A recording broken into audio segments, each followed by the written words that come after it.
नमस्कार दोस्तों, मैं प्रीति आज अपनी कविता के साथ में। और आज का मुद्दा है नौकरी, जो कि सबके लिए एक बहुत ही बड़ी बात बन गई है।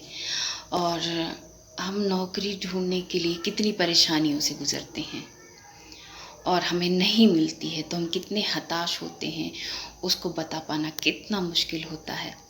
मैंने इन्हीं बातों को लेके अपनी कविताओं में डाला है। नौकरी,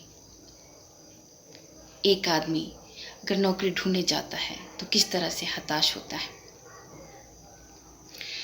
दफ्तरों के चक्कर काटते मेरी तो हद हो गई। दफ्तरों के चक्कर काटते मेरी तो हद हो गई। नौकरी मिली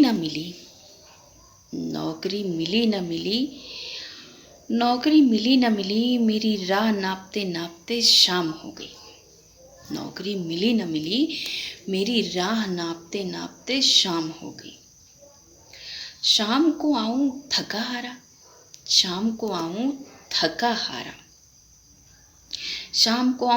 हारा। घर पे माँ पूछे, बीवी पूछे, बच्चे पूछे सभी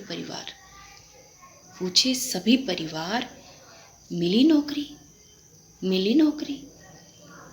समझ में कुछ न आए, क्या समझाऊं, कैसे बताऊं।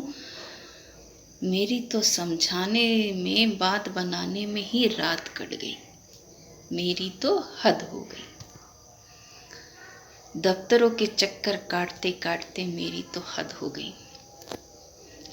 सुबह फिर रोज सूरज की रोशनी देखी, फिर डिग्रियों को समेटे दूसरी नौकरी के तलाश में। आज मेरी फिर शाम हो गई। आज समझ में नहीं आता, आज कौन सा बहाना बनाऊं। हर शाम को मैं खाली हाथ घर लौट जाऊं। समय का पहिया चलता रहा और मेरा दौरा लगता रहा। वक्त एक दिन बैठकर सोचता रहा, क्या शिक्षा का कोई तोल नहीं, क्या डिग्रियों का कोई मोल नहीं।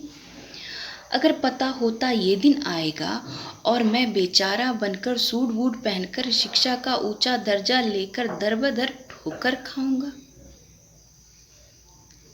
तो मैं क्या शिक्षा को अपनाता। इससे बेहतर तो मैं कोई किसानी को अपनाता।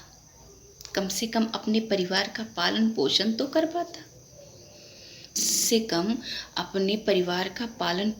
कर पाता। अपने अहम को जिंदा तो रख पाता।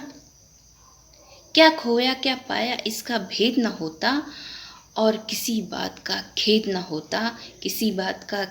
होता। दफ्तरों के चक्कर काटते मेरी तो हद हो गई। तो ये है नौकरी से जूझते हुए इंसान की कहानी। अब आप सोचिए कि इतनी बेरोजगारी में अगर एक इंसान नौकरी के लिए चक्कर काटता रहा और उसके ऊपर एक परिवार का बोझ अगर बना हुआ है और उसे नौकरी नहीं मिल रही है, तो वो किन हालातों से गुजर रहा होगा। ये आम जनता की बात है, आपकी, हमारी, सबकी। तो मैंने इसे आप तक कुछ पंक्तियों में बताने की कोशिश की है। आपको अच्छी लगे तो प्लीज़ लाइक करिएगा। अब यहाँ से आपसे विदा चाहती हूँ। नमस्कार।